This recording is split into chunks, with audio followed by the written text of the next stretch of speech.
যদি বলে দাড়ি রাখলে চাকরি হবে না, আপনি বলবেন এই চাকরির আমার দরকার নাই, আজকের পর থেকে দাড়িতে হাত লাগাবো না। কেন লাগাবেন না? এটা যদি আপনি এভাবে ছিলে ফেলেন, মনে রাখবেন এটা নবীর সুন্নতকে আপনি জবাই করতেছেন। কি করতেছেন? করবেন না আপনি। এর জন্য আপনার রিজিক বন্ধ হয়ে যাবে না, রিজিক আরো বাড়বে ইনশাআল্লাহ। রিজিক আপনার বস দেয় না, রিজিক আপনার চাকরি ক্ষেত্রের বস দেয় না, রিজিক আপনার ওই এমডি স্যার দেয় না।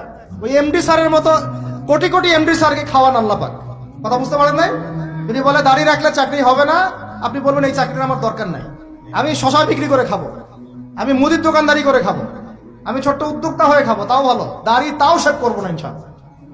যেটা করতে কথা আমি রিজিক আল্লাহ পাক দিবেন ইনশাআল্লাহ। তাওয়াক্কুল করেন, আল্লাহ পাক পাখিদেরকে যেমন করে খাওয়ায় আপনাকে খাওয়াবেন ইনশাআল্লাহ। খাওয়াবেন না ইনশাআল্লাহ? আমাকে বলেন এই সমুদ্রের নিচে কত প্রাণী আছে কেউ জানে? আচ্ছা, ওদেরকে ঘুষ খাওয়া লাগে, সুদ খাওয়া লাগে, ওদেরকে আল্লাহ বিরোধী কোনো কাজ করা লাগে? কে রিজিক দেয়? এই জমিনের মধ্যে কত প্রাণী আছে আমরা বাদ দিয়ে, মানুষকে বাদ দেন, অন্য কত মাখলুক আছে, লাখ লাখ কোটি কোটি আছে না? ওরা কি সুদ খায়, ঘুষ খায়, দুর্নীতি করে, মানুষের সম্পদ আত্মসাৎ করে? ওদেরকে কে খাওয়ায়?